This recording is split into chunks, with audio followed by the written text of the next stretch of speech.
The land heals and returns to green despite the land's unpredictability, and you are free to breathe.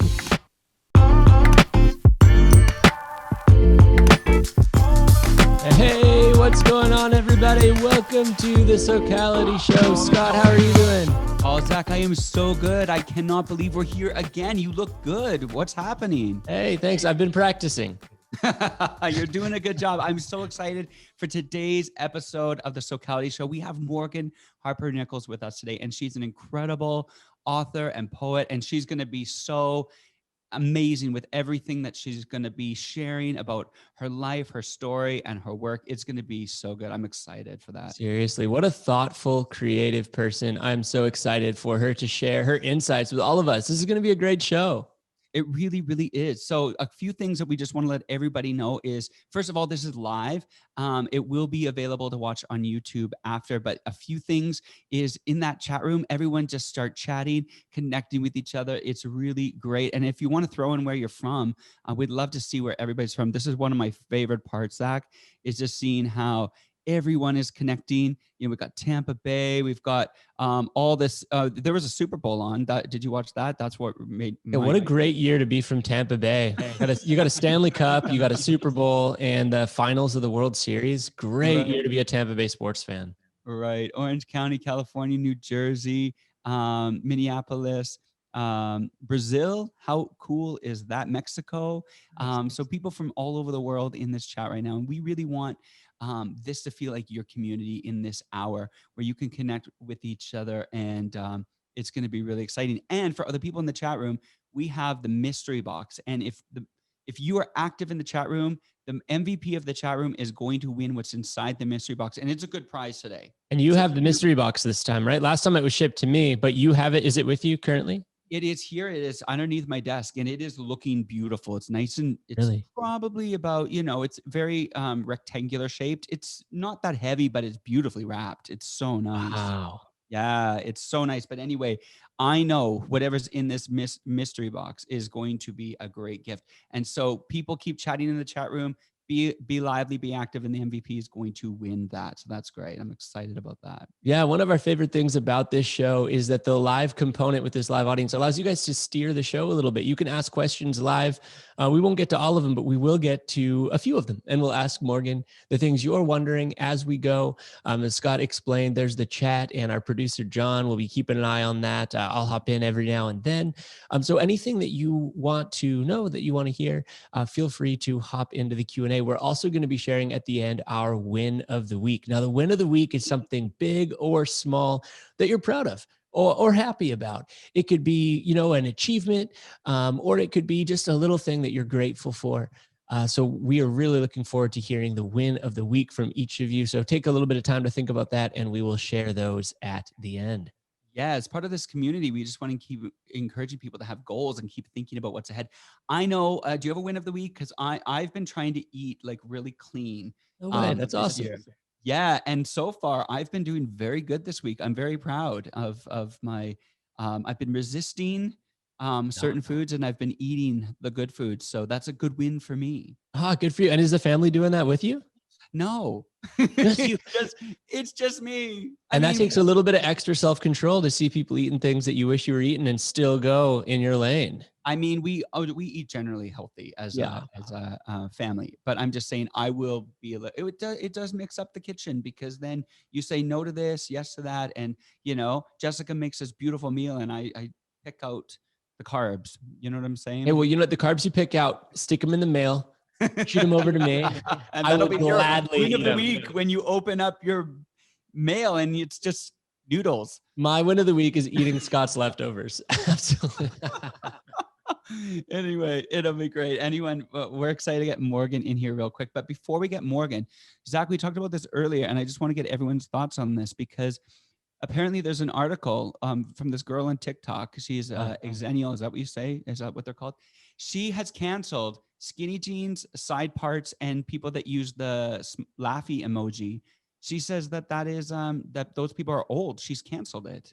Yeah, I don't know. I mean, just because someone says you can't do it, just keep doing it, But I have a side part. And so I was very but what's she concerned going to when I do, read Scott? that. Is she going to show up at your house and cuff you? Well, I don't know. I'm just saying the middle part, I did that as a kid already. I've already done the middle part. These kids think that they're setting the trend, but we've already done it. We've been there, done that. It's not a new trend. Got to bring it back. Call it the McDonald's haircut, the little golden arches. Yeah, this is what I'm saying. Did you ever have the golden arches? I never had the golden arches, no, but I did have a purple mohawk at one point. Did you really?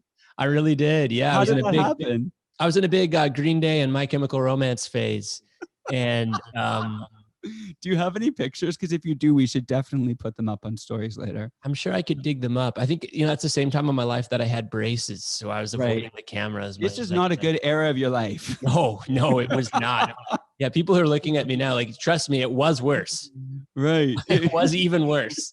The mohawk with braces. I mean, I definitely had the middle part. Someone's asking if they can see the middle part. I'm sticking with the side part. Okay.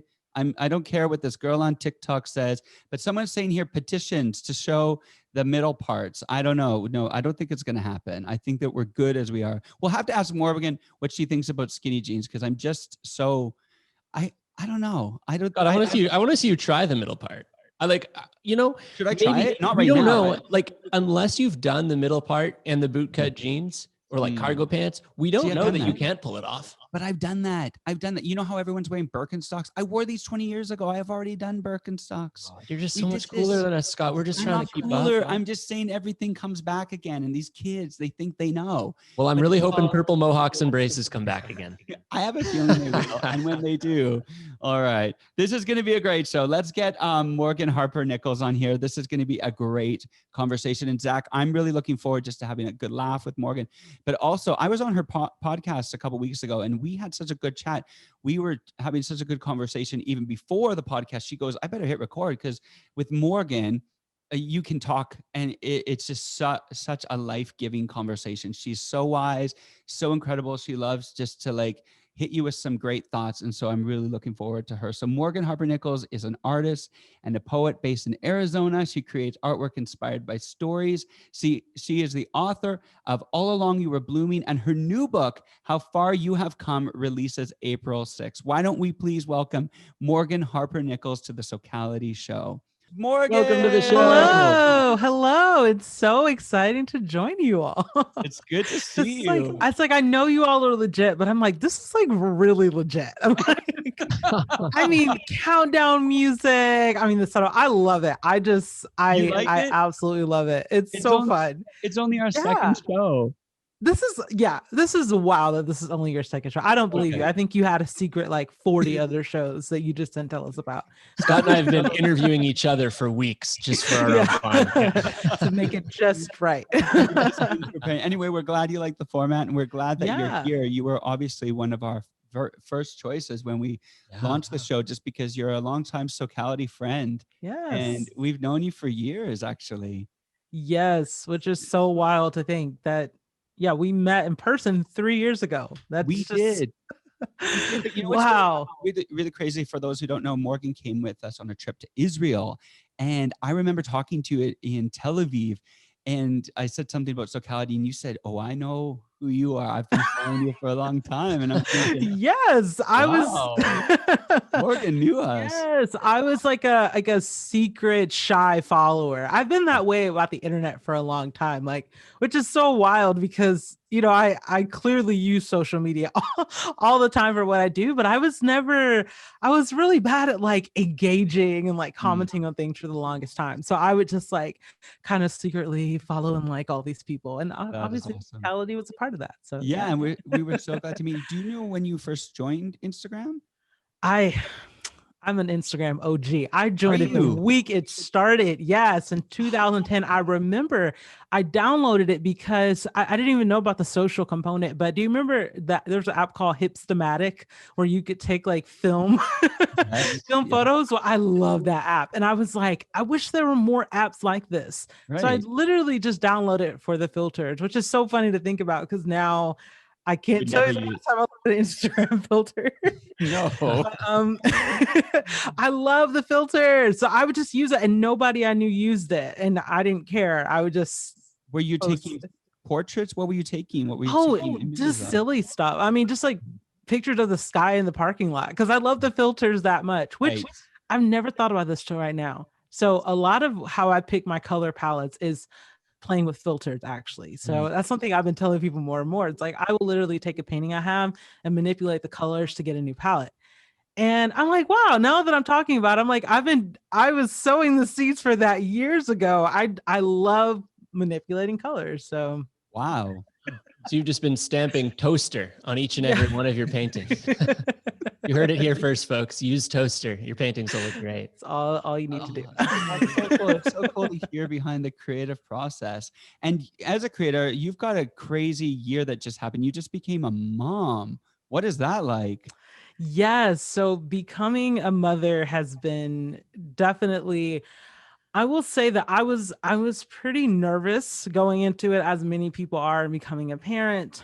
And I was so like, I want to almost say on guard of like, you have no idea what this little human's going to be like you have no idea. And I kind of stressed myself out to the point that by the time my son actually got here, I was like, oh, it's okay. Like it's not, I mean, yes, it's complicated, but I've been amazed at just sort of one, he's pretty chill. I know that's not all kids, but he's pretty chill, and he'll just like come and sit on the couch with us and want to watch TV. And it's in moments like that where I'm like, oh, this is like super average and fun. And not every moment is like this, like, oh my gosh, how do I be a parent? I mean, I definitely have those, but Yeah. I actually feel like I have more moments of like, oh, I think we're gonna be all right. Like you're actually like a smart little kid, and it's really cool to just to see him explore. So yeah, and the other thing that's been really, I would say the one thing that's been really hard is that it's forced me to become an organized person. So I never used a calendar prior to having a child. I am not a calendar person. And now I am. Now I am. I have a physical planner. I have a wall calendar. I have my My phone. wife loves the calendar. She loves it. Really? Yeah. Well, Yeah.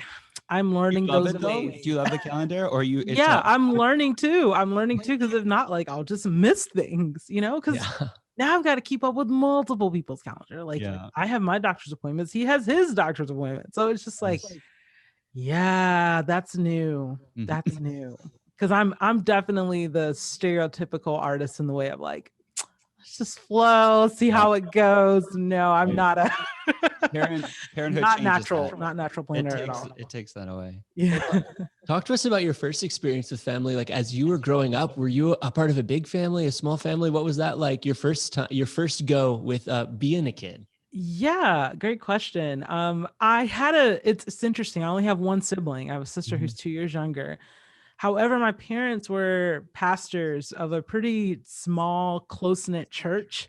So I always felt like I had like a bigger family, because there was just always people around. So yeah, it was a little bit of both, because I was homeschooled also. So during the day, it was just me and my sister at home, which is very small and a lot of times very quiet. But then after school got out, like there's a family at the door, like going to church. And then after that, it was even more people. So yeah, it was a lot of both, which was kind of hard for me being more introverted, because I kind of like being around lots of people like really drains me. So for the people who grew up with like lots of siblings at home all the time, I don't, like, how did you all do that? That seems like a lot. Especially if you were introverted. I'm just like, how did y'all make it through? Yeah. So yeah, that's a little bit of what it was like. Yeah. And what do you take away from that experience as you think about creating this family this time around? What are a few things that you take from that experience that you really love that you want to integrate into your family experience now? Yeah. One of the things that I love that my parents did is that we were always around a diverse group of people. And my parents went out of the way to make sure that happened. Like it wasn't like on our street, oh, it's super diverse. It was like, no, we're going to actively go to this part of town so that you can get exposed to this, so that you can see that. They were really good at that. And they didn't have a lot of money. They would get creative. They would find like free things at museums that we could go to. And I'm just really wanting to keep that up with with my son, because I feel like it's made me an empathetic person. And it's like, as I've grown up and as I've seen more of the world, I do feel like I was prepared in a lot of ways. Like, even though I was homeschooled, I do feel like I was prepared because I was around lots of different kinds of people. So yeah, that's something I really want to take with me. And also, like, creativity was encouraged. Like, my parents, they really encouraged my sister and I, we both say we think that that's why both of us have been able to have careers as creatives, because I mean, y'all know how it is. This can get really discouraging and really lonely. And it helps to have people in your corner who are like, no, I believe in you. You can do this. Like, don't give up. And when those people are your parents, that's really special. So I don't take that for granted at all. And I definitely want to pass that on. Whatever my son is passionate about. Like, he wants to do Rubik's cubes championships or something. Like, let's go. Let's make There it happen. probably is. That probably does exist. There is. It's on YouTube. I've already watched it. Really? Oh, I thought you were joking. It actually looks really fun. Like, I watched out of curiosity and I was like, that actually looks kind of fun. There's a guy on Vancouver Island right now who's going for the record of most Rubik's cubes solved in 12 hours while hula hooping. Oh wow. my gosh. Who thinks of these combos? I have no That idea. is amazing. And And it's amazing that you know that too. Like, But you know what? The only very reason I found specific. out is I have an assistant, and this guy who's going for the record has the same name. So I read this article and I was like, what? He didn't tell me. And then I looked at the picture and it was a different guy. Oh my gosh, that is the best. Yeah, if I'm going to share a name with anyone, that would be a fun person to share it with. Absolutely. That's awesome. When growing up, you always look at your parents and you think, your parents drive you crazy, but what's something that you do as a mother that your mom did to you that you never thought you would do, but you're starting to see traits come out? Is there anything that you can identify? My son's really young, and so I'm not quite sure. But here's what I think. My mom was super, like, we were not the kids. We were not allowed to just like go running in the neighborhood and just play wild and just run through the yards. Like, I was always jealous of that. I'm like, that seems like fun, but now I kind of understand the dangers of it. So with my son, I'm just like, I'm so glad that we have like a fence in our backyard, and where we just moved, it's super new. And if he just like turns the corner, I'm like, where are you going? Right. At some point I'm gonna have to let that go a little bit, because we have this, like, we built this, I had nothing to do with the building of it, but but there's this stone structure in our backyard now for gardening that we have. And I thought it was close to the wall, and it is, but my son figured out how to get back in there, and I'm just like, oh my gosh, like, he could get in there, I'll never see him again. So every time he goes over there, I'm just like watching like this. And my mom was definitely like that. But it's amazing as kids how many times we did things and we survived it. Yeah. We should have, like, I was thinking about that the other day. I was like, I don't know if y'all had trampolines growing up, but we had the trampoline. We didn't have the guard up on the trampoline. And then like the padding that goes over the springs fell off, and it was just like, whatever. We used to sleep in the back seat window of the car when our parents were driving. Like, we weren't seatbelted in. We were literally sleeping. Yeah. We'd be like, it's like, how are we still here? But we're here. It's amazing we're here.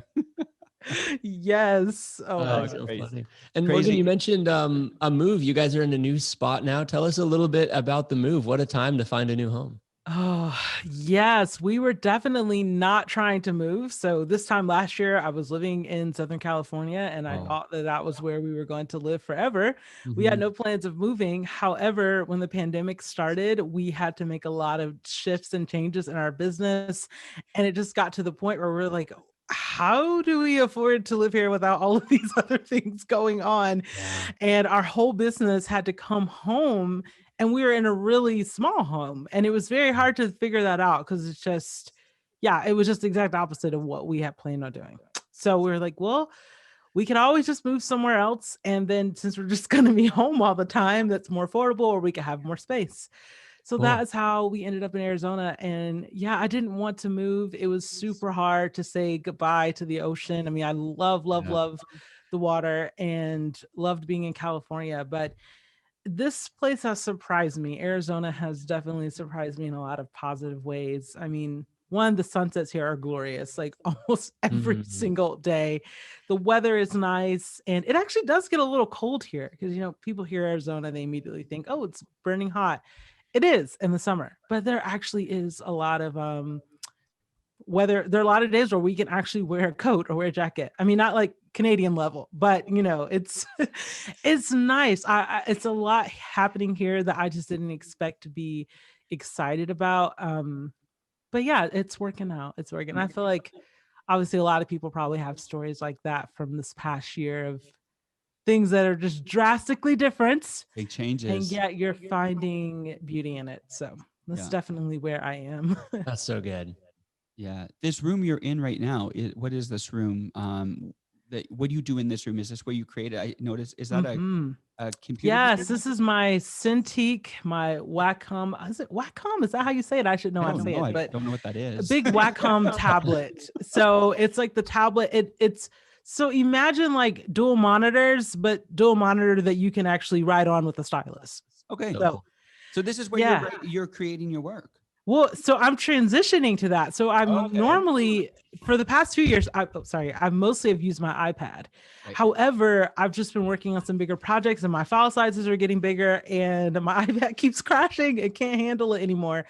So I'm like, I've got to figure out find a way to bring my work to the computer. And I didn't like the little small drawing tablet. So I saved up and I invested in this, and this thing is wonderful because I can drag and drop Photoshop files back and forth between monitors, and it's just amazing. So cool. It was so worth the investment. And then, behind me, I've got my bookshelf, lots of design books, lots of poetry books, and I've got some plants over here, and obviously my computer right here in front of me, and microphone for podcasts.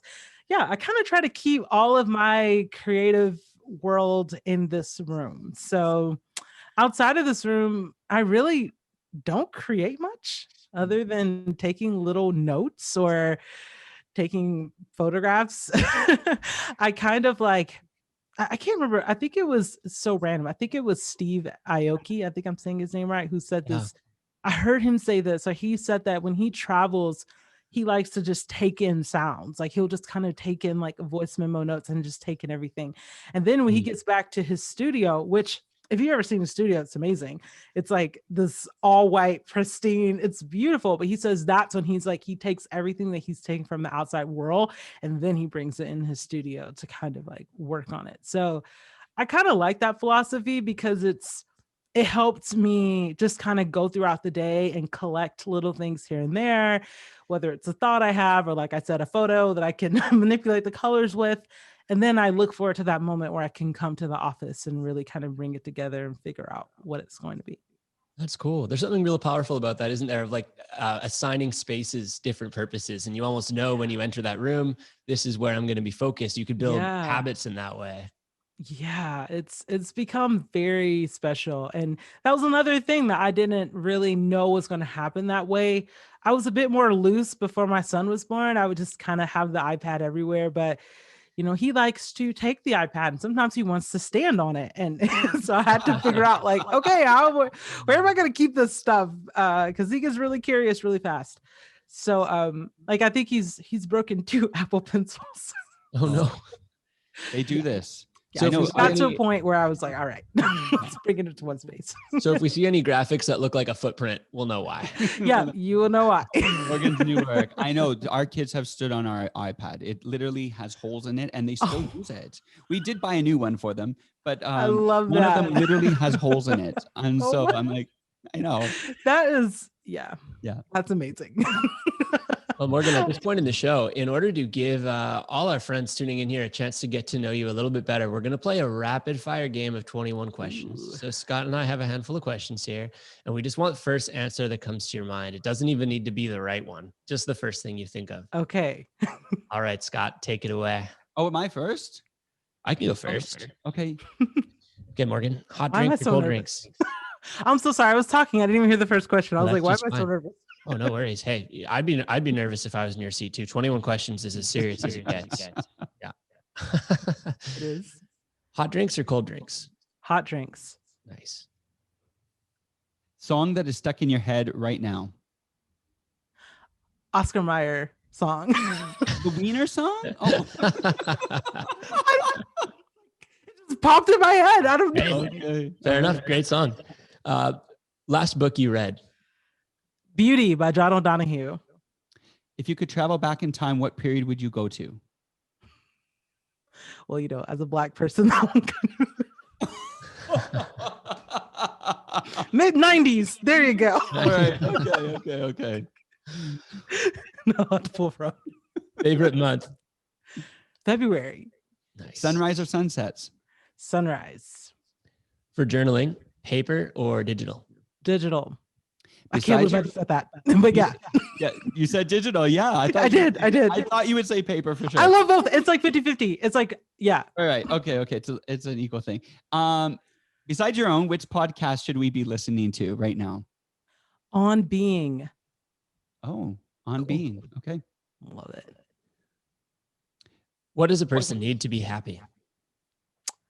Sunshine. It's the first thing that came to mind. Mm. Nice. Giving There's probably presents, something deeper and poetic in there, but yeah, That's that's the okay. first thing that came to mind. giving presents or getting presents? Getting presents came to mind first. Why? I sound so Hey, Are that's you all right. surprised You're by doing your your own own answer? answer. that's not like the generous. I keep giving all the commentary. I'm sorry. I'm messing up the game. Let me stop. that's okay. Hey, fine, no, that's that's fine. just fine. There's no wrong answers here. Yeah. It's all good. What's the best holiday? I was about to say February, but that's not a holiday. That's okay. It I could love be. New Year's. New Year's. New Year's. New Year's. Ask permission or beg forgiveness. Ask permission. Mm. Socks with sandals, yes or no? No. Oh. When people give a standing ovation, are you the first one to stand up, or do you wait for everyone else to stand first? Oh, last. I will be the last one to stand. I have so low energy. I'm just like, oh, we're all standing. Oh, okay. Are we doing this? Yeah. What's your go-to karaoke song? I have never done karaoke. Are you joking me? Yeah, I don't. Y'all, never I'm done it. sorry. This is such a hipster response, but it's hard. Like, as a musician, I'm just like, oh, let's get up and sing a song. All right. Well, hey, you got to come on a trip with Scott and I one time, Yeah. because I don't know if Scott and I have gone on a trip and not sung karaoke. That I don't think I've ever done. But if I had to pick one, it would probably be In Sync something. ooh, Like, which song? I want to say Bye Bye Bye, but it's not that one. It's another one. It's gonna be me. Yes. Yeah. That's a good karaoke song Yeah. If I just had, they're like, you have to do it. Like, you have no other choice. because have everyone to would do sing karaoke along to to that live. song. Do you know what I mean? Yeah. The whole crowd. That, would get yeah, it because it's down. a group song. Like, that's Yes. what we used to do. We used to sing in group, and that was fun. Scott, somebody asked what our go-to karaoke song is. I'm going to answer on behalf of the both of us. I think our highlight was singing "You Raise Me Up" by Josh Groban in a Oh my tiny gosh. karaoke booth in I Edmonton. know that has to be a show. Oh, We did do that. good. But I would say I do a killer New York. That Oh, really? It's a showstopper. Yeah, people like that one. Yeah, I could see. But speaking of music, this is really interesting. So thank you for playing 21 questions. Oh, I don't know if we great. did all 21, but whatever. It was really great to hear some of those answers. But speaking was of great. music, that's actually where you started. Mhm. Yeah, do you want to talk to us a bit about your start before you got into poetry? Like, what was your start like as a musician? Yeah, so I started in music kind of because it was something that I was good at, Mm. and I didn't really know I was good at, but other people were like, you're good at that. You should do that. But I was always kind of on the fence about it because I was like, I don't really like performing, but I love making the music. I was like, that part is exciting. But the performing part was a struggle for me. So I always had this sort of tension of like, how can I make music without being seen? It's Mhm. like, how can I do that? And that's very hard to do, as it turns out. So what ended up happening was around that, I would kind of just float back and forth between like, oh, am I going to be a musician? Am I going to be an artist? That was kind of the story of my whole life from preteen all the way through college. And then after college, so my younger sister, Jamie Grace, she had a full, like, she's the exact opposite. Like, she loves to play music. Yeah. Your sister's Jamie Grace? Scott, did you really not know that? I seriously did not know this. How have we talked this much and that's never come up? News to me. Are you serious? Are you for real? Yes. How has this never come up? I didn't know. That's so funny. Okay, wow. Oh my gosh. Yeah. That's my younger sister. Is your sister musical? Yes. Yeah. So my sister is musical and she got started on YouTube. She and she's still really into YouTube. She loves YouTube. So she would write parody songs. My TikTok the other day. And that is so funny. Yes, that's my sister. That's okay. Right. Yeah, so she was getting started and starting to travel and stuff. And through her, I ended up finding out about the songwriting industry. And I found out that people could get a songwriting deal. So you could get a songwriting deal where they pay you to write songs for other people, in quiet rooms with no windows. I was like, this sounds amazing. I'm like, sign me up. This is amazing. So that became sort of okay, I know what I want to do in the music industry now. And thankfully, I was able to get a songwriting deal. However, the issue that I quickly learned is that, sometimes it can take a couple of years or decades even to earn enough revenue that, it could actually pay the bills. So that was a struggle. And kind of the only thing that I was able to find was okay, I guess in order to supplement, in order to be able to do this, I've got to find other things to supplement. So that led me into 5 years of just doing all kinds of musical stuff, just going on tours with my sister, going on other tours with other artists, singing background vocals for other artists, just doing all of these different things, just, living the freelance music life, essentially. So that's kind of my music story. It was, let me just do all these things just so I can get back to the creating. But funny enough, even though I was very resistant toward the touring, I really do think the touring really revealed to me that I really do love connecting with people. Mm-hmm. And I love hearing people's stories. And when I start to doubt myself, and because, it's hard when you're an artist and I was almost always an opening act. So that's always hard because people didn't come to see you. They're looking at their phones okay, how many songs do you have until the the artist that I paid for comes out? And that was very hard for me because I didn't feel like I was very good at selling myself to a crowd or an audience. But there was almost always a moment after the show where at least one person would come up to my table and say, thank you so much for sharing that song. This made me feel this way. Here's what I've been through. And that was the moment of the night where I felt the most fulfilled. I mean, I'm grateful for any time anyone has ever clapped for me in a crowd. Thank you. But it was those moments, those one-on-one moments that I was whatever that is, I want more of that. And I want to create for that. So I say all that to say, even though I'm not touring anymore, I really do. I know now that I needed to experience that so that I could start picking up on those little hints that led to where I am today. So, and now the cool thing is that I still get to make music, but just in a different way. I've been writing a song every day for the year. Yeah, talk to us a bit about that, because I know you mentioned that earlier. Yeah. What is that, a song a day? Mm-hmm. Yeah. So most of the songs are pretty mediocre. They're not great songs, but the reason why I wanted to do it was because I wanted to reclaim that part of myself that loves to make music, but it's not about the performance or the industry side of it. I was I just need to fall in love with music again and not associate it with everything that I experienced when I was in the music industry. Mm-hmm. So yeah, I put it out there. It's public. People can see it. But I kind of don't talk about it all the time because it's really just a way for me. And in a lot of ways, I feel I'm 14 again. I feel I'm 14 sitting there on my little IBM laptop, uploading songs to pure volume in my space just for fun. And it feels like that again. So yeah, I feel I'm gold, right? Because you just keep writing. Dolly Parton's written 3,000 songs, but we could argue and say that, they're not all hits. But I mean, I'd listen to all 3,000. right? They're not all 3,000, but the I'll Yeah. always love you is in there. So is that what you Mhm. just kind of, when you're doing that, are you just like, just letting yourself just sing whatever comes to your mind? Like, how you write your Yeah. lyrics? Like, what is that process like? Yeah, so I have like minimal knowledge with producing, and I use that word very very careful. I'm not a producer by any means, but again, my sister, shout out to Jamie. I was like, "Hey Jamie, I want to be able to do enough to like put my songs, like make it sound like something, that's bearable for the ear to hear." So she is a producer. So she came over and she was like, "Okay, I'll put these plugins on Logic for you, so you'll just be able to log on and just record from there." So that's what I do. Like I have like guitar plugins, I have keyboard plugins where I'll just play some basic chords and then I'll just kind of see what comes up. And it's really fun. Some days just it's just instrumental because I'm doing this in Logic, and it's just like, you can layer your tracks and just make it instrumental. And then sometimes it has, like a little chorus, or sometimes I'll write a full song.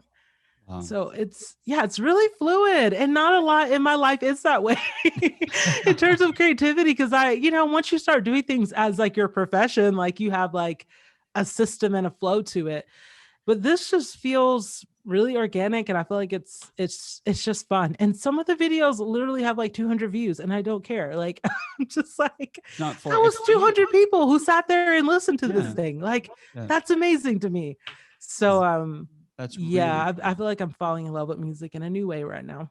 That's so cool, Morgan. And as you share that, I just saw one thing in the chat that totally made a ton of sense. Someone said your self-awareness and ability to reflect is inspiring. And as I hear, Oh wow. sort of Thank you. deciding that you wanted to fall in love again with music, realizing what you liked and disliked and what you enjoyed, what you were challenged by while you were traveling, it seems like you do spend some time really asking yourself how you're feeling, really assessing your own thought process and that sort of thing. Talk to us a little bit about how you prioritize time to reflect. How do you come to those conclusions? It sounds like that's something you invest some time in. Yes, and thank you to the person who said that. That's such a kind compliment. That's what I aim for. So that means a lot to hear. So it's interesting that because I would say that I'm not naturally a very self-aware person. Like I don't naturally know what I'm feeling in real time. It usually kind of takes me a minute to think about things. But one thing that has helped me is listening to other people's stories. Mhm. Because when you listen to other people, you start to hear yourself in their stories. So, like, Mm. I listened to Alanis Morissette's audiobook recently, and I was just like, oh, wait, there's so many things that she said because she's years ahead of me. She's already gone on a path that I'm looking up to someone like her, Mhm. and listening to her story, I'm able to put language to things in my story. So I honestly think that's probably the most practical way that I can explain it is I read a lot of stories, I listen to a lot of podcasts and audiobooks, and with what I do with my art, I'm receiving a lot of stories too. And I think the more we listen, the more we realize like, oh, wait a second, there's literally other people who've already figured out the same thing that I'm trying to figure out in my career or in my life. So Yeah, it's yeah, lots interesting of you talk about listening to each other, because a lot of your poetry comes from listening to the stories that people Mhm. send you, and you turn that into poems, right? Yes, yes, yeah. So kind of going back to, I mentioned the thread about music and how I discovered on the road that I really like that moment at the merch table where I was able to talk to Mhm. someone just one on one. I was like, whatever that is, I want more of that. So it took a few years to figure out exactly what it was. But in 2017, I had started sharing some of my poetry, and then I would get Instagram DMs of people similar experience where someone would say, "Hey, I read your poem and here's what I'm going through and here's how this poem I connected with it." And it was always in that moment that I felt the most creative. It was in that moment I felt the most inspired to make something. I was like, when I'm just sitting at home in my room painting, yeah, I'll get inspired here and there, but usually self-doubt kicks in or I get hungry and I'm just like, whatever, I'll get back to it later. But I was like, it's something about talking to that person, even though it's over DM. Like, I was like, that is igniting something in me. So I posted on my Instagram story in October of 2017. I said, hey, if you would like for me to write something as a response to your story, just send me a DM. I was like, I won't share your story. I'll just respond to you with art, with poetry, and then I'll share it with everyone else. And within 24 hours, I had hundreds of messages from people from all over the world, people I did not know, people who didn't follow me. They didn't know what I did. They were just like, hey, I heard you're just opening up for people to share their stories, and I just need somewhere to share my story. And I thought that I would do that project for like a week or two, but here we are 4 years later, and I'm still doing that. And yeah, I don't know. I don't know what my creative practice would look like without that. Like I have to keep that one-on-one as a part of it. Like it's because it makes it real. It's hard when you get to followers and big numbers because it's, you can't connect with a crowd of people like you can with one person at a time. So yeah, in some capacity, I feel like that is always going to be a part of, what I do. Right. I find that so interesting that some people create and then they project it at an audience, but you literally took in the stories of the audience and turned that into art. And in some ways you brought everybody along in the journey and you connected that thread of the commonality in people. And I feel like that's something as artists we need to do more, is like listen to actually what's happening in our world versus trying to tell people and project what we think, but it's more about inviting people into the conversation. I love that you did that. That's just such a Thank you. thing. I love that. Thank you. Yeah, and I love that you said conversation. I think that's a huge part of it. It's what we make is a part of a conversation. So how can we make something that joins in on a conversation that's already happening out there in the world, or if it's a conversation that you think needs to be had in the world. So yeah, it's super important. So this decision to respond to stories ended up really resonating and growing into something that now you get to do in a way that I'm sure you had no idea when you first started. Now, before we talk about some of the new challenges and opportunities that came with that increased attention, I got a really cool question in the Q&A here that I think ties into the beginning steps of something new. So Karina says, I often struggle with imposter syndrome. Do you have any advice on how to practice bravery and take creative risks? Much love from Surrey, BC. So when you're starting something new, you don't really feel like it's your place to be the one giving voice to it. What motivates you to take that step? Yeah, that's such a good question. So I'll give you sort of like a practical the way I did it. So my name is Morgan and I share my work as Morgan Harper Nichols. That was not always the case. I actually did not start sharing a bulk of what I did as Morgan Harper Nichols. I would actually like create a random blog or a random Instagram page that didn't have my name on it. And I would start sharing there because I dealt with that. I was like, I don't feel like I have the courage or the motivation to share as myself. That was very hard for me. And I've spent a lot of time thinking about that because I think, like, let's take Instagram for an example. And I think this applies to Facebook as well. It is very hard to create when your grandma, your college roommates, your neighborhood childhood friends, your uncle, your cousin, your best friend are all following you. Like, they're not the same audience of people. Right. So yeah, it's really hard to figure out, like, when you have people, even if you have 10 followers and those are your 10 followers, grandma, uncle, school teacher, all those, like, that's a really hard group of people to try. Like, what? I don't know what to say. So instead, find something that you actually do feel a little bit more comfortable to talk about. So if you're really into a particular subgenre of anime or using a certain kind of camera lens, like, okay, I can talk about that. There's less pressure because I use that every day. I care about that every day. So just start a YouTube channel that doesn't have your name on it. And it's just about that thing.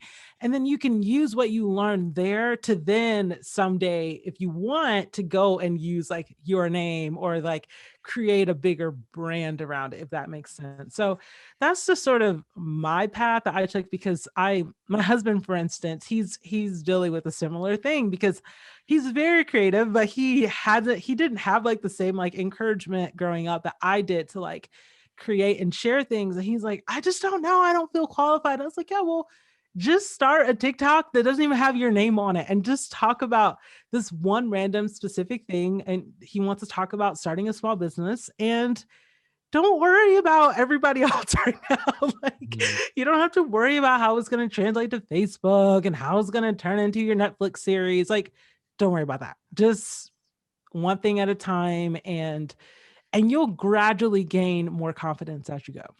Yeah, I love that so answer. good. It's funny because I was actually going to ask you to speak to the creators listening. What would be your advice? But you just gave it. Yeah.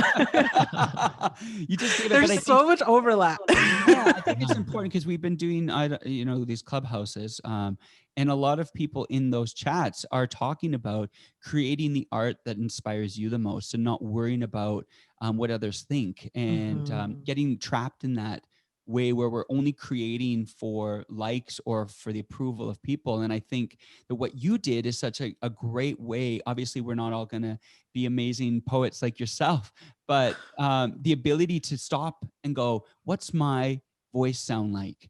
And how do I want to share it with this community of people? And I think if we create from that place, it's going to be so much healthier than Yeah. having almost a forced hand.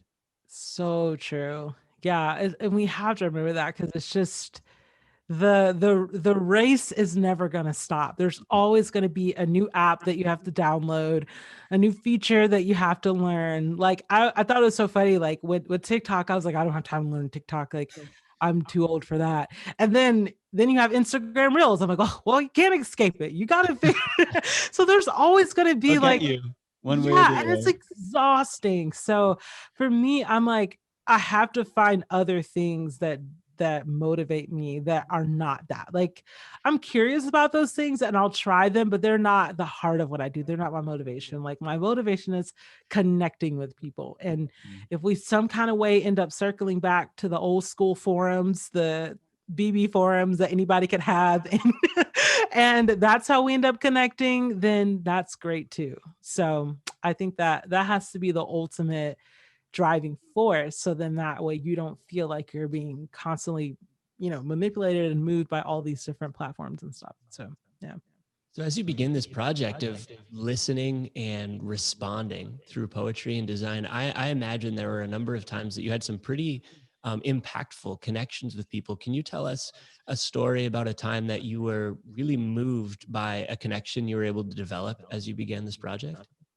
Yes, I love that question. And also just want to say thanks to all the people commenting. I'm seeing like the little chat pop up, and I'm like, I wish we could just hang out in real life. Everyone seems so warm and wonderful. And yeah, so to answer your question, it's a right when you were asking that question, the first thing that popped in my mind was a moment that I had in August of 2019. I was at an event, and it was my first speaking engagement, I think, kind of doing this whole thing. I hadn't done any speaking or anything in a while. And I was invited to speak. And afterwards, I was meeting people. And a girl walked up to me, and she was holding her phone, and it was on a particular wallpaper. And she said, "Hey, you made this for me." Mm. And without knowing, I didn't know what she looked like, because if the stories that I respond to via email, I'm not seeing faces, and I didn't know who she was. But immediately I remembered her whole story. It was just like it was like a life flashing before my eyes moment. Like, I saw that art in her hand, and I remember her whole story. I remember the whole process of creating it. And we just picked up from where we left off. It was just like such like a spiritual experience that I can't even explain. Like, I was like, I don't know what that was, but that was bigger than me. I was like, Right.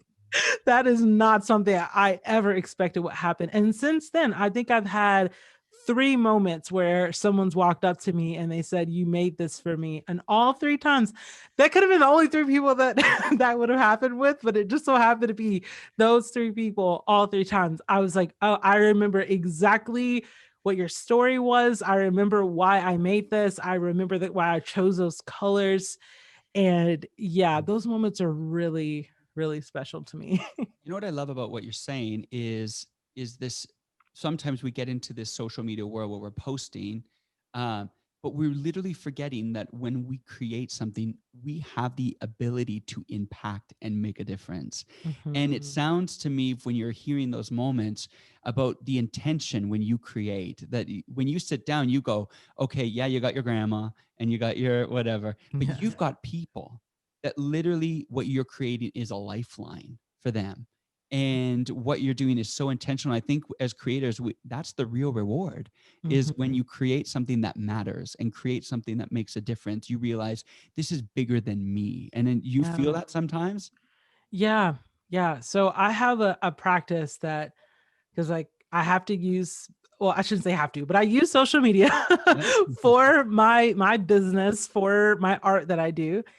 And I have a practice that I do not get on that app without, and this might be a bit extreme. This is just me. I don't get on that app without going to my DMs first. I go straight to DMs. I go to all requests. I don't look at top requests. I change it to all requests, so I'm seeing them in real time. Not the people with blue checks or the most followers. I see the real, and I respond to at least 5 people before I do anything on the app. Wow. That grounds me. That grounds me because it reminds me of why I'm here in the first place. Because you get to scrolling and you see other people's work and you're like, oh my gosh, they're so talented. I could never keep up. Like, how are they doing this? Like, what? Or, oh, they got that opportunity. Like, oh my gosh, like I wish I had that. Or even if you're just excited for them, like even there's good distractions too. Like sometimes we just want to go hype up our friends and we get really pumped, but we just have to be really careful that we are remembering what is the best part of being on these platforms and what is the best part of being able to do creative work and share creative work. And that is to be able to connect with people. And that's just the way that I choose to do it, because especially these days, I'm not seeing a lot of people in person. So I have to be extra careful and mindful of that. And that really does keep me on the ground, and it keeps me motivated to keep doing this work. That's so good. I want to dig into that a little bit more, because you have this project that means so much to you and so much to others, and you open it up to the world and it starts to gain some momentum. And there starts to be a lot of eyes looking at it and a lot of new opportunities and a couple more messages coming your way. And I imagine there might be some challenges or some pressure that either you put on yourself or you feel is put on you. Talk to us about some of the challenges you faced, and what did you have to work for to maintain a healthy relationship with social media as all of a sudden the world is knocking on your door? That's such a good question. I feel like I am not a very good influencer. Like I've struggled a lot with feeling the pressure to show up online in the way other people show up online. And it's very challenging for me because I don't share a ton of my personal life. And that's hard because I'm like, oh, but people connect with your story. But that's very hard for me. And there are other people who do it very, very well. And I look at them and I'm like, oh, why can't I do that? And I deal with that pressure a lot because, when my, so I would say that a huge turning point for me with all of that is when my art officially became a business. So it officially became a business when, and I can't take credit for it. It was my husband's idea. It's so obvious now. I don't know why I didn't think of it, but he gets the credit for it. He was like, we should take your art and turn it into prints, and then people can buy it as prints. And I was just like, that's ridiculous. Like, nobody wants my prints. Like, just ridiculous. Like, but you know how we artists get sometimes. Like, we just get very particular about things. And I was just like, I don't want to do that. And he was like, let's just try. And I was like, okay. You try. I was like, go pick some art and then we'll just put it up. So he went on my Instagram, he picked like 10 pieces and I didn't like anything of what he chose. So I went back and chose my own and I was like, okay, we're putting it up there. So in that moment, to our surprise, when I shared it, I had been sharing my art at this point for about a year consistently before I even started the shop. So when I started the shop and we started it and we started selling the prints, we sold out immediately. We added stickers, sold out immediately.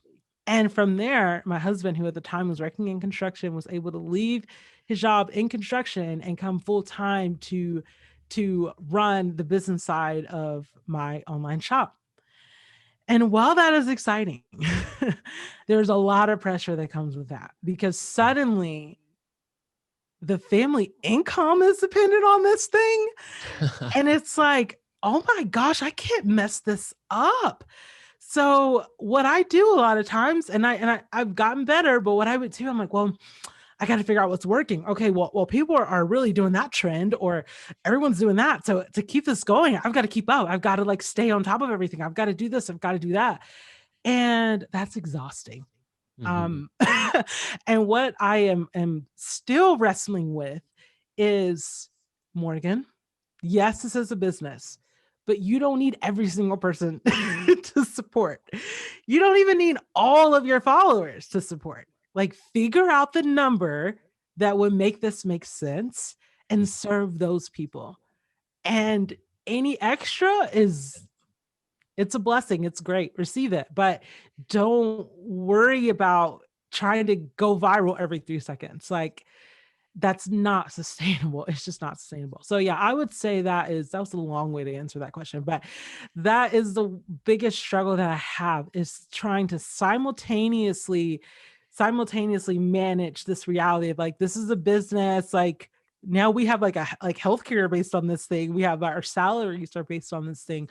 But at the same time, that doesn't mean that we have to exhaust ourselves trying to keep up with every little thing. So yeah, Yeah. that is a tension that I wrestle with And still. For sure. I think it's amazing for people to hear, because I want to talk real quickly about your business, because you've literally turned this passion into a way to sustain your family, be your main income.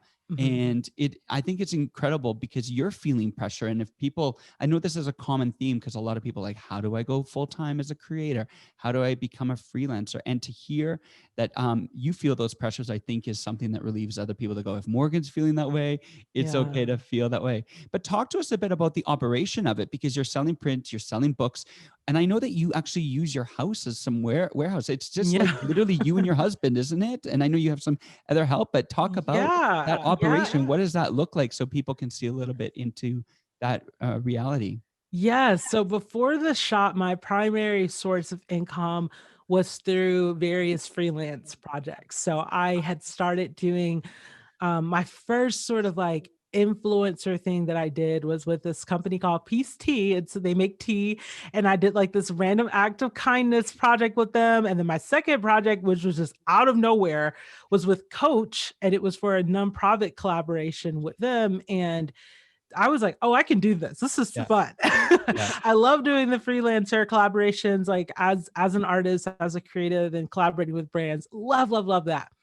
However, a lot of people may have dealt with this. Like, there's sometimes some gaps in between those collaborations, or it's just like, okay, wait a second.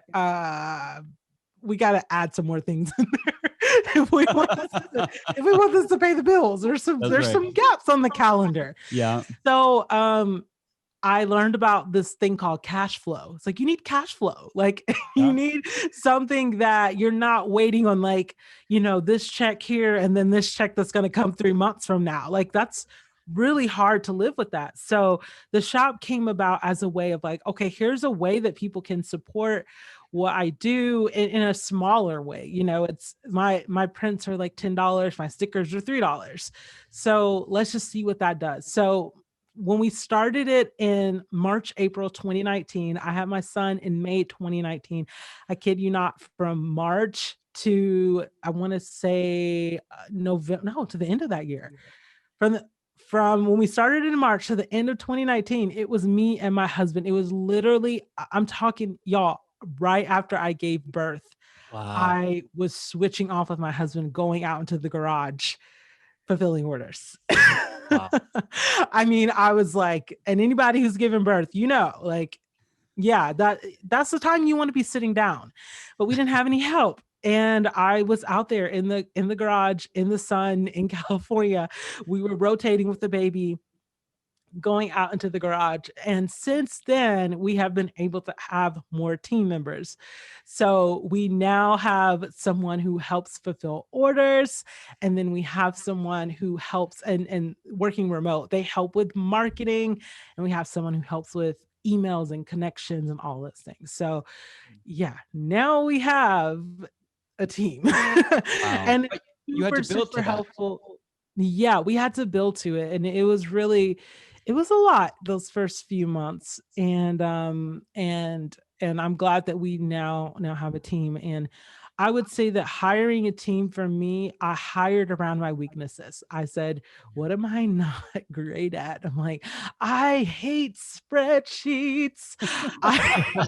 Every creator does, right? And I'm like, I will send out an email on my mailing list and forget about the mailing list for 6 months. I need to fix that. So that's how we hired the team. I was like, okay, what can I not do? All right, that's who we need. So we're so grateful to have, and we have another team member now who helps more with digital assets management. Oh my gosh, I'm so unorganized. Nice. So now we're like organizing PSD files and we're naming things, and that's what I don't have to spend. I'm embarrassed. I'm embarrassed to say. So I do a lot of licensing. Like I have like my art will be on a journal or something like that, and I cannot tell y'all the amount of hours have been wasted because I did not name my PSD file, and I'm going through archives upon archives trying to find that layer so that I can get the file to the person who needs it. So yeah, when it comes to getting help, like that's where you really got to figure out what your weaknesses are. A really good question here from Helgi that applies to the time between starting a business that's rolling and being able to hire a team. Mm-hmm. Helgi asked, what's Morgan's approach to the business side of things, marketing, bookkeeping, rights management? For me, it seems to hinder my creativity. So in that period of time where you were managing that yourself, how did you find a balance where you were still inspired, you were still rolling while you had to spend so much time on things that were sucking the life out of you? That's such a good question. So that's where when I kind of like all that started happening when my son was born. So that was like just adding to it of like, how on earth am I going to find time to create? Because it's like the creativity is what sustains what you're doing. So you have to find time to be able to do that. So for me, this is what it looked like. And I think it can look different for other people. Actually, I'm going to use my sister as an example because she's different than me. And this is how we both do it. So she's in a very similar situation. She's also a mom and a creative and very involved in the business side of what she does. For me, I have to wake up extra early. That's where I create the bulk of my work. That is, I figured out it's those early hours of the morning when the street outside is just a little bit more quiet and the house is quiet. I can get a good hour or two, sometimes even 3 or 4 hours, depending on how early I wake up, just creating. That is my golden time. My sister, total opposite, hates the mornings, but she's a late night person. So if we're working on a project together, I'll get something from her at like 1 a.m. sometimes because she's like, this is the only time I have. So I think morning or evening, I would say like if you're in that position where you're having to do the Zoom calls and the phone calls and the emails and all those things, try to find that pocket of the day where it's quieter. And you don't have to start with 4 hours. Maybe just start with 1 hour and see how that feels. Like, okay, I woke up at 5 a.m. this morning and I worked for an hour and this hour feels good. Like I got my coffee, I've got my, quiet room. This feels good. And then gradually build on that. So I'm at a point, this may be extreme for some people, but I'm at a point now where sometimes for me that starts at 4 a.m. Wow. And I will have that usually 4 to 7, which is nice. Really nice. But again, you don't have to do 4 a.m. Try 5 a.m. So the kids get up. The kids, they get up regardless, and they will. Yeah, that's the thing. I want to wake up in your face. Yeah. Yeah, I have had to learn how to wake up at all hours. Yeah. I actually learned this from a band that I traveled with years ago, who were I forget where they're from. They were from Europe somewhere, and they were literally doing a U.S. tour and a European tour at the same time. Like, wow, a week in the U.S. and then a week in Europe. And I remember asking one of the guys, I was like, "How do y'all do that? Like, that's got to be exhausting." He's like, "Don't look at the time." He was just like, "Don't look at it." He was like, everyone always asking us that. He's like, "How do you do with the time change?" She's like, "I just don't look at it. If I'm tired, I take a nap." And I'm just like, I'm gonna remember that. Yeah, that's a good. I mean, I'm feeling. I think sometimes we get a little too serious about time, and it's just like, if you wake up at 4 a.m. one day, like, don't worry that's 4 a.m. It's just like, I feel awake right now. I might feel sleepy. I might fall apart in 5 hours, later. but get up and do I know. something. Yeah, this probably isn't the best health advice. I'll say that much. But Yeah, but I think it's great advice. I think what I think is so helpful for people is hearing, first of all, the hustle that you and your husband had to do, but then the practical tips that you needed to take to get to where you need to go. And a lot of times it is hard work, figuring out as you go and asking and being like, is this going to work? It works. Okay, what do we need to adjust within our life? And you did it. And finding, I think it's so important for parents, anybody that's a parent needs to carve out that time where they can be productive. Because if you don't, you will just have no time to yourself. And so, because I was going to ask, like, how in the world are you creating and posting every day and doing everything with a child? Because it's a lot of work, but you just had to carve out time. Absolutely. And then one more thing I'll add too, and again, this is a preference thing. Not all people create this way, but I've taught myself to create this way, and it has become more fulfilling. So when I became a parent and starting this business, I was like, okay, I have less time to create, but I still want to like try new things and be an artist. So what I actually do most of the time is I don't actually start from a blank canvas. A lot of times I'll go back and look at things I've already done and say, hey, what would that look like in a different color palette? So I'll take a poem that I've already written and I'll say, okay, I've done that poem 4 times, but all with warm tones. Let's try that with some blues. Let's just see what happens. So that way I take that pressure off myself of like, okay, you got a few hours to try to like create this whole new thing. It's like, or you could just kind of tweak at something you already done, and then you may find something new. That's one thing I love about like collage artists. I feel like they're really good at that because they're just taking little parts of different things and putting it together. And I think that that's something that like we can all do and we'll enjoy it. Even if it's not starting from scratch, I think we'll find some enjoyment in that for sure. That's really cool. And the culmination of some of these lessons you've learned and things you've tried was a book that you got to release. That I just think that's the coolest thing, being able to have a collection of your work in physical form. What a really neat project and accomplishment. Tell us a little bit about what it feels like as a creator to be able to hold a stack of things you made.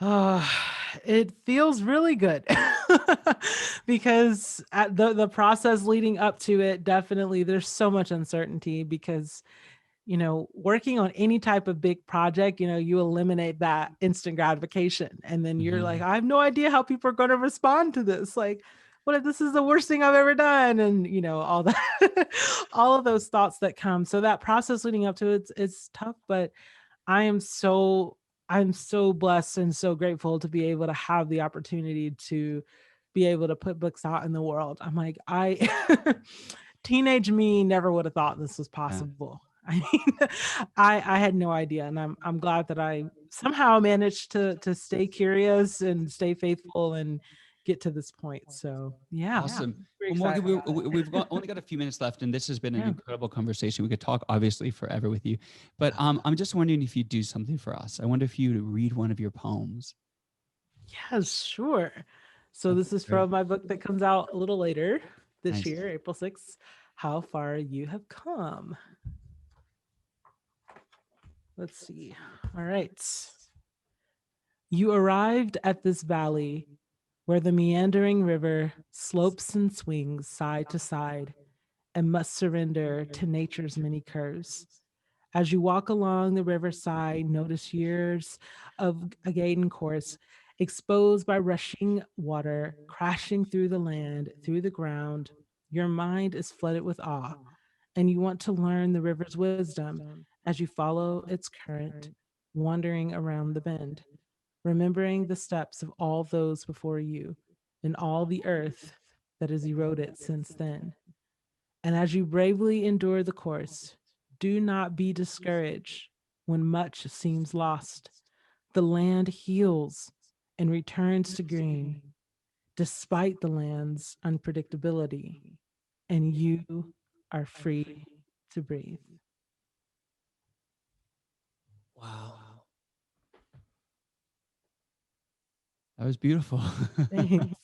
Sorry, I'm just like, I don't know what to do with my hands. I'm just like, No, people are thank loving you. it. Everyone in the you chat so room much, Thank you, is Morgan. everyone. where everyone's saying it's so good. It's so beautiful. And I think just even in that moment, as you're reading a poem, just in life, taking moments, reading things, stopping, thinking about it, meditating on it, and just breathing and taking in moments is so beautiful. So thank you for sharing that. That is Oh, thank you for inviting me. This has been so much fun. I love this. do you love it? Yeah, this is great. It really is. I love the format, love the questions, love the community, love all of it. That's so Love good. the Well, setup. That's we're great. so honored to have you on the show and honored that you would be a guest with us. And before we go, Zach. I don't know. My camera just cut out. That's so Oh sad. no, we've Oh lost Zach. no. Hold He'll on. come back. He'll I come thought he back. was like, I'm done. I don't know what happened there. Sad time. Oh, your camera was overwhelmed by the beautiful poem. Seriously. Oh, the show must go The on. camera was like, I'm out. I'm out. done. Oh my Camera's gosh. like, I've been inspired enough for one day. Yeah, I'm done. But a Before we let you couple go, of Morgan, things. one thing I wanted to thank you for, both in your poetry and the way that you shared with us today. One thing that really stands out is you're really willing to take the first step for the sake of others in vulnerability, in your joy, in your kindness, in your willingness to listen. I think with everything that's been going on over the past year and maybe some of the cynicism that's seeped into a lot of our hearts, maybe some of the resistance that seeped into a lot of our hearts, your voice is speaking healing to so many, and you've done that today. You continue to do that through your work. And that really came through today. And I just want to thank you for giving that gift to us and giving that gift to the world. It's a timely gift that we need. So thank you. Yeah, that was beautiful. Thank you so much. That was so encouraging what you said. I will definitely be holding on to that. Thank you. Yeah, we're not going to let you go just yet. Everyone in the Yeah. chat room is just, everyone show your love to Morgan. Before you go, two things. We love this segment of the show. What is a challenge you could give to us as a community of people out there? Just give us the Morgan Harper Nichols challenge that everyone this week is going to think, I'm going to apply that piece of wisdom or challenge to my life. Yes, this is super specific, but I feel like I can go there. Okay. Yes. This creative community is find your daily creative practice that doesn't require your whole setup. So what can you do that brings you joy and peace and it's creative, but it doesn't require the whole thing? Yeah, that is a very good challenge because I feel like we often it's hard. That is hard, and I think because we often think we've got to tick every box. And yeah, that's me. I mean, do you see this massive tablet here? Yeah, that's a challenge to myself. That is a good challenge. I love it. Yes. I love it. I love it. And finally, I know Zach's setting up his camera, but that's okay. We have a segment called Hand-Me-Downs where people pass on a piece of wisdom that maybe they've received from a loved one or older member of their family. Do you have a hand-me-down for our community? I love that. I would say, is it weird if it's not a family member? That's fine. It can be anybody. Okay, this is just the first one that comes to mind and I can't get past it. I'm like, it's the only one that's coming to mind. It was when I was recording my album and I was in the studio with a pretty well-known producer, and I was nervous and I was just like, why the heck am I even here? And I was just really nervous, and it's hard to sing when you're nervous. And I was also coming after years of really, if you notice, I mean, I have a deeper voice and feeling like I needed to actually literally sing higher because that's how females sing, especially female like worship leaders and Christian singers and stuff like, and that this industry that I was in, I was like, well, they sing like this, so I have to sing like that too. And I was telling myself all these things. And literally the producer turned around and looked at me and said, Morgan, I need you to sing with your real voice. I'm going to press record and I'm going to walk out and you're going to sing like you actually sing. Wow. And I think about that about once a week. Wow. Sing the way you actually sing. Yeah. Not the way you think other people expect you to sing. Sing the way you actually sing. And I think that can be translated into anything. Be your real, authentic self in your own real voice, not what people want you to be, not what you think they want you to be, not to get likes or clicks, but who you really are.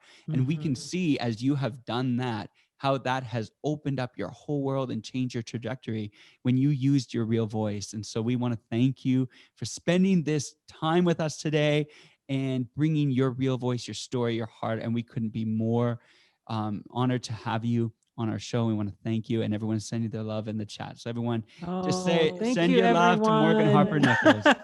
Thank you all so much for making me feel just right at home today. This has been so much fun. I feel like we're all just hanging out in real life. So hopefully that will happen.